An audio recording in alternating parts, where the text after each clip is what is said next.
Welcome to Empowering Seniors. I'm your host, Katherine Ambrose. And on this episode, we're going to talk about the important topic of death, dying, and hospice services. I'm with Father Tom Welk, who's an expert on hospice and on serving the death and dying and their loved ones. He is in charge of professional education for Harry Hines. Welcome, Father Tom. Thank you for inviting me. I'm really honored to be here. So this is a tough topic. Sometimes we like to cover cheerful topics, and this is a hard one. I understand. And I have a feeling that there might be a viewer that might not tune in because they see that scary word hospice. And unfortunately, I found that it's such a loaded word. Some people have a good feeling about hospice and some people do not because of experiences that they've had. What have you noticed about that? If you played word association, you throw the word hospice out there, you can almost invariably guess what people come up with: dying, death. You have to say it with a somber ring. And when I do programs, what I almost invariably try to do is to get people off of that. That hospice is very much about a program about living fully and as well as possible to the very last breath, to the very last end. And I kind of chuckled when you were talking about people who might not tune in. I've actually gone to places people invited me for programs, and I was surprised if one person showed up.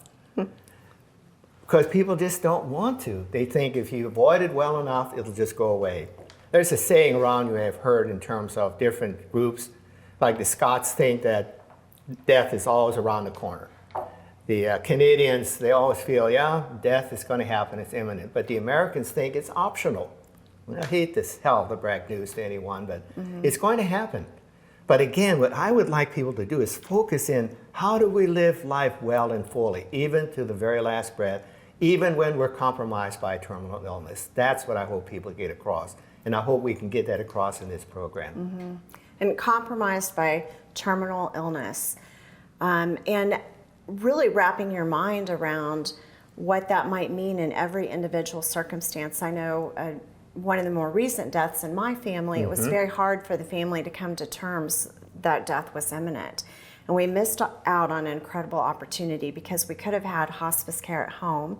What happened instead was there was one last trip to the hospital, and because of COVID restrictions, even though my family and our loved one didn't have COVID, our family was locked out from being near our loved one, and he passed away all by himself.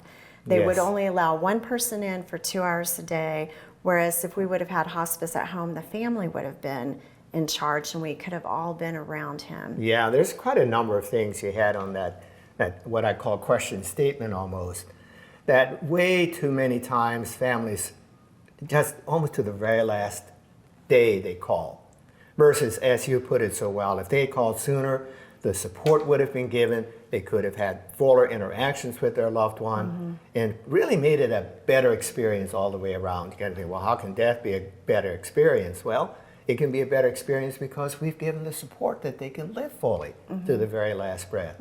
I am so glad that COVID is behind us, that chapter, because I can go on and on for an hour easily about some of those things I had to experience as a caregiver, professional caregiver in hospice. The shortchanging of all of the things that I felt are so important on those final days of a loved one's place here on this earth. When we talk about hospice, what is that supposed to be? What is hospice truly at the highest level supposed to provide? In a very simple way, provide the support necessary for life to be lived as fully as possible to the very end, as I've said a number of times. And that isn't just the involvement of hospice to provide good pain control, symptom management, troublesome symptoms, for example, like shortness of breath.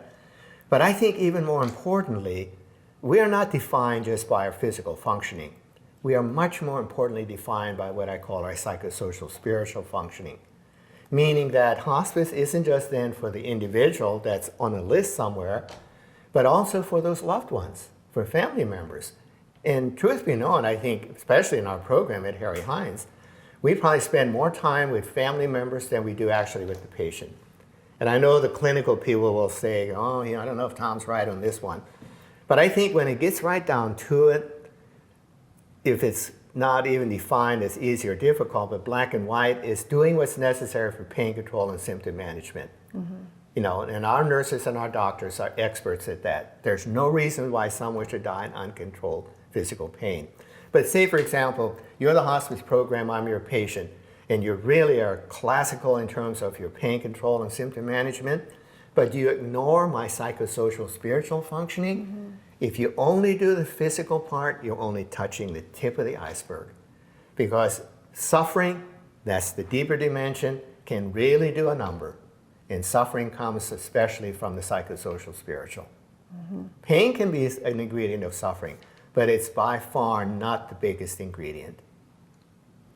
What is hospice supposed to provide for families? It's the federal government that provides the... If you're going to take, and all the commercial insurances follow the Medicare guidelines, mm-hmm. that Medicare makes it very clear, if you're going to take reimbursement, whether it's Medicare or Medicaid, then these are the things you have to do. You have to have the staffing to take care of the pain, the physical part, but you also have to have staffing that takes care of the other part, that deeper dimension I talked about earlier.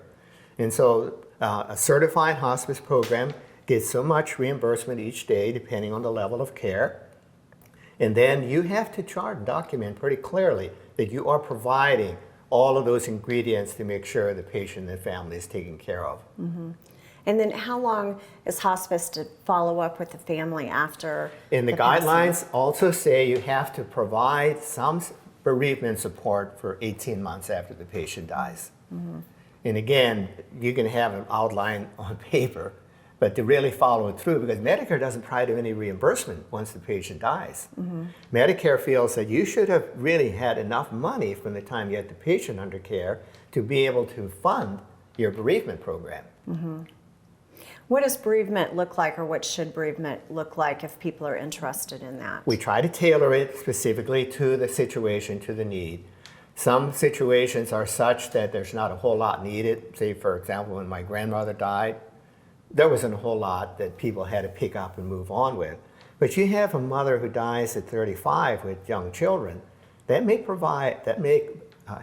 have you provide much deeper support. Mm-hmm. The kind of things that outline the program, so you got your one-on-one counseling therapy sessions. We have group sessions. Then we have the sessions around the holidays that we try to make sure we do the services for them. I should have started there, maybe the funeral services. So that's already part of the bereavement program. Mm-hmm. There's no reimbursement for that. Mm-hmm. And our chaplains do a lot of those programs. And sometimes if it's a very deep-seated, it's what we call complicated grief, mm-hmm. we may have to line up more professional help for them mm-hmm. to take care of that. So that's just, there's so many ways in which we can provide that. To phone calls, notes, we have some volunteers who follow up with phone calls. We have volunteers who are very faithful in writing notes, condolence notes, and so on. Anniversary times, they may make a call because they're tough times. Mm-hmm. So yeah, it can be a pretty involved program to provide mm-hmm. the bereavement support. Mm-hmm. You have to know that we probably, in our program at Harry Hines Hospice, will average maybe anywhere from 10 to 15 deaths a week. So you can just imagine how the numbers pile up when you mm-hmm. get involved in those kind of situations. Mm-hmm.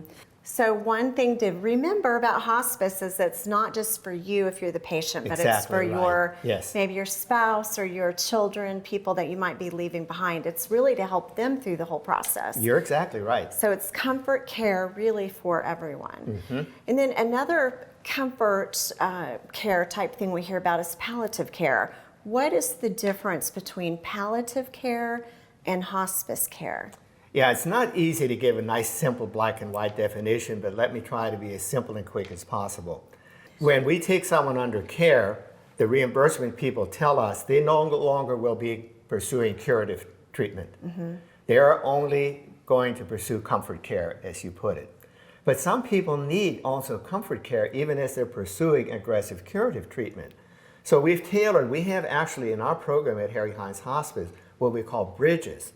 So these are people that are still pursuing some aggressive curative treatment, whatever it might be, cancer, heart disease. But our palliative care team will be there also to make sure they're kept comfortable. Mm-hmm. So that would be the simple definition. And probably the other part, since we were just talking about the total unit of care, is the patient and the family. More likely than not, the focus will be on the patient in palliative care. So you wouldn't have a great emphasis on the psychosocial, spiritual. In palliative care, your emphasis more on the physical dimensions, pain control and symptom management. Because there's a lot of decision making and conversation and people just wrestling with how long do you continue the aggressive treatments, because letting go of someone that you really, Right. really love is so hard. We can have an hour on that question, because one of the things in modern medicine is it doesn't know when to quit. When is enough enough? I don't know if you know, my doctoral work is actually in medical ethics. So I do a lot of consulting on end-of-life care in trying to get people to move. That's why we call our program in palliative care bridges, to get them to move across a bridge from aggressive curative to aggressive palliative. And a lot of times people are afraid if they go into the hospice arena, they're not going to get the medical care. And what I try to get across is that you will get just as aggressive medical care as you were receiving over here in the curative arena. It's just simply tailored in a different way. People are so afraid of isolation and abandonment. And that can happen way too frequently when you look at the main, what I call mainstream medicine, where, yeah, there is a lot of abandonment going on in terms of, we can't do anything for you anymore. That's the worst thing medicine can say. Maybe they ought to just say it very simply, we can't do anything more for you in the aggressive arena, but we sure as heck can do a lot for you in the palliative, the comfort arena. So has a consumer, a loved one, a patient, it sounds like it's very important to ask a lot of questions and maybe not just rely on what one physician or one professional is telling you. You've got to ask questions and really get into specifics about, well, what medical procedures or medications will we still get if we do this, and just ask lots of questions. Yeah, the medications that will be given in hospice programs is medications that are directed toward comfort. Okay. And the medications primarily that are done in the curative arena are to fix whatever is ailing or broken or whatever, which makes sense. I have no problem with that. So something I've heard is that doctors will often continue and continue and continue with medications and surgery and procedures as long as the family wants that to So I'm happen. going to make you a physician right now, Katherine. Okay. What did you go to medical school primarily to learn about and do? Create solutions, fix Fix things. fix things. And so you're really my dedicated doctor, and what's the worst thing I can do while I'm under your care? Imagine a gall of me to die. So how do you see yourself now? Did you keep Tom alive? Did you fix what was ailing him? And that's got to be something we got to get rid of in the medical world. Well, that dying and death is not a failure. The failure is we didn't provide the care necessary for that patient to live life fully to the last breath. That would be the failure. what some people might call good death versus a death. Yeah, there's a Latin phrase, ars moriendi. What's the art of dying well?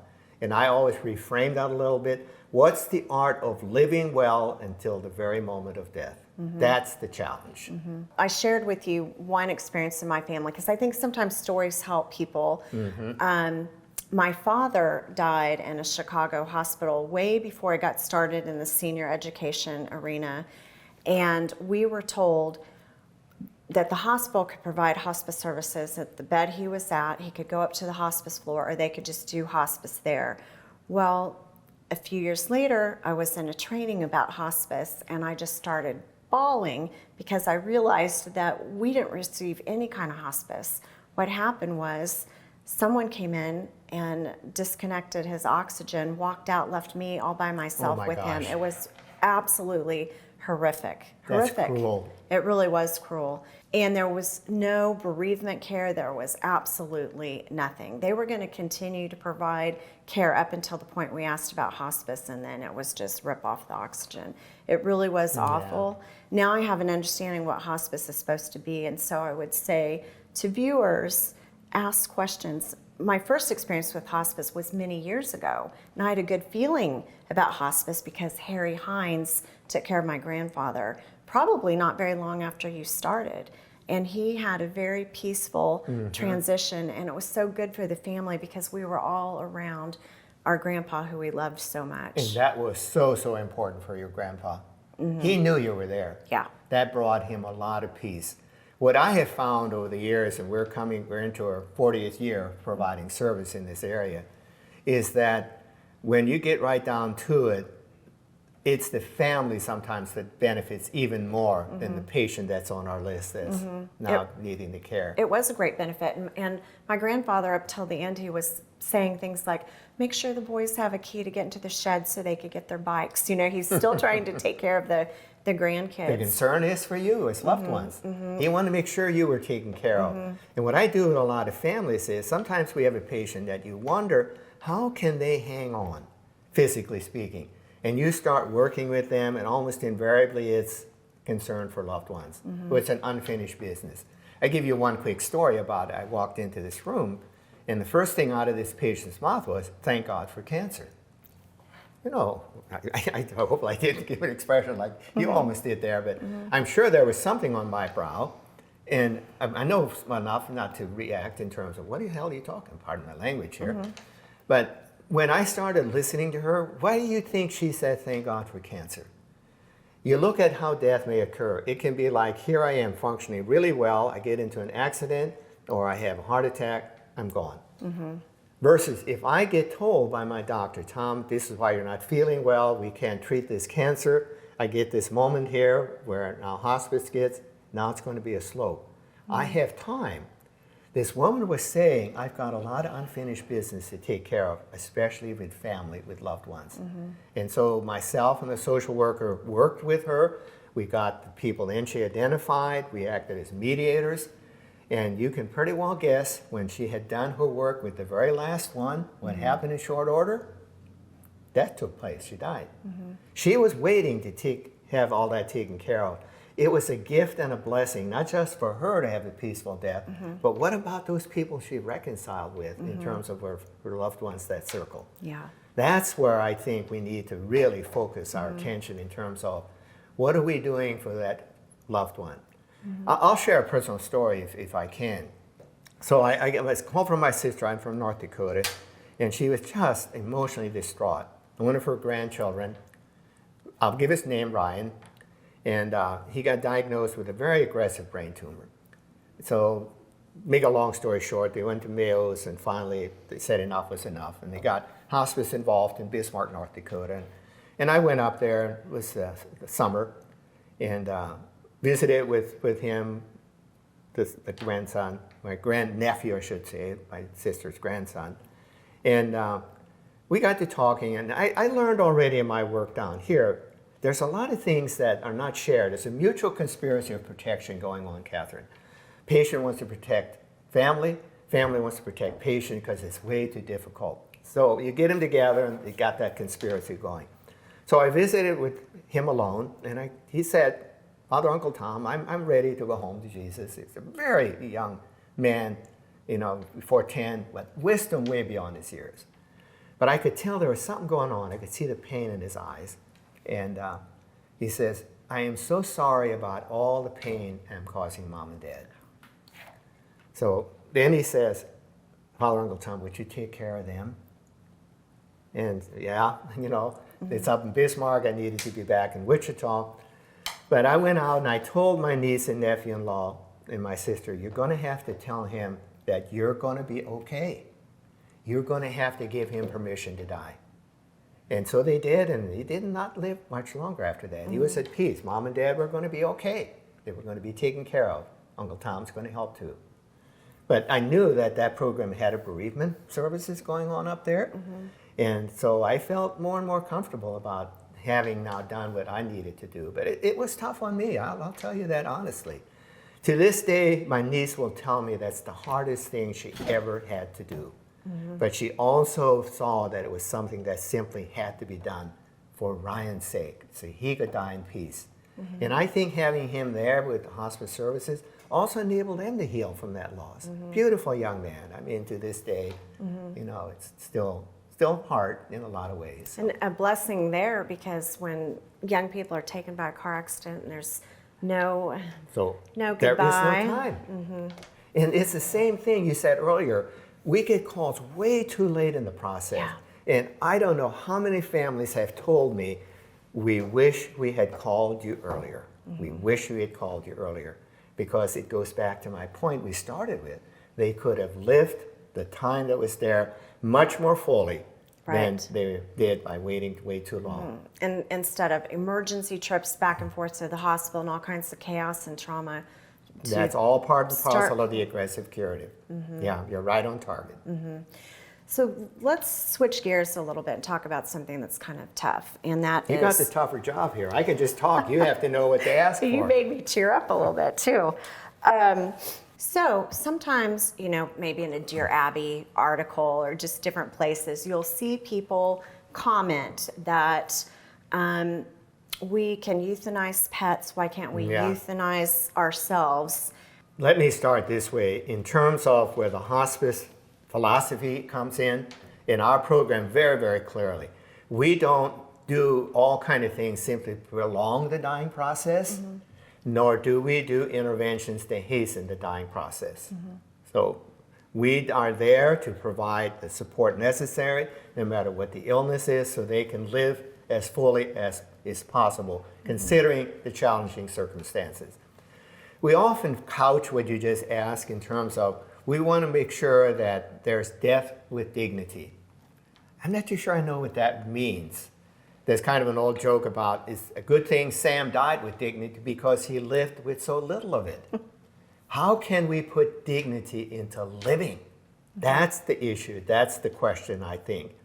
And in people that now states where they legalize hastening death, mostly now in this country with assisted suicide, they almost invariably find that what happens is, it's not because they're in terrible pain physically, it's because they don't have the support necessary in the psychosocial arena I've referenced earlier. That's where aspects of dignity come in. Is a baby undignified because they poop in their diapers and pee in there? Sorry with the crude language, but that happens, right? I don't think that child feels any less dignified, but I think they will feel less dignified if they're not cared for. In the same way at the end of life, the physical aspect is not what makes anybody dignified or undignified. I think it's in that arena that I keep referencing that's so very, very important in terms of the deeper issues of human living. If you can provide that, I don't think you're going to find patients really, really clamoring to have their life ended, death hastened. But when we have a crisis going on, then sometimes we move in directions that later on we might regret. So can we provide the support necessary, Katherine, to make sure that dying and death is not a crisis? That's where I think the focus needs to be, not on death with dignity, but living with dignity, no matter at where you are in your life journey, whether it's at day one or the very last day. Can it be lived with dignity? Can it be lived fully? Probably the most important thing might be to investigate hospice, know which hospice company you're going to use, and get in dialogue early on, so that you're not waiting longer than what you probably should, and get educated. Right, and even when it comes to choosing a particular program, I would encourage our listeners to really do their own exploring and investigating. I don't want to sit here and say ours is the best or this and that and the others are bad, not in the least. But I think you really do yourself a favor and your loved one a favor by doing some exploring and questioning and investigating. Very good. Well, thank you for everything that you do. I know this is a vocation and a life mission for you. For me it is, right. It's not a career, it's not a job, and people could be asking about retirement, and can I use a bad word here? If it ever comes to the point where I have to drag my ass out of bed in the morning to do what I do, it might be time to hang it out. But I still really find a lot of purpose, a lot of meaning, a lot of passion in what I do. And isn't that the meaning of life? That's the meaning of life. Thank you. You've been delightful. We can do another program just on the meaning of life, right? That sounds good. I'll mark it down. Oh, all right. Thank you for so inviting much. me.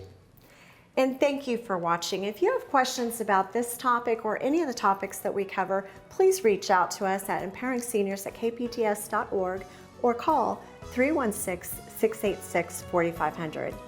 I'm Katherine Ambrose, and until next time, this is Empowering Seniors.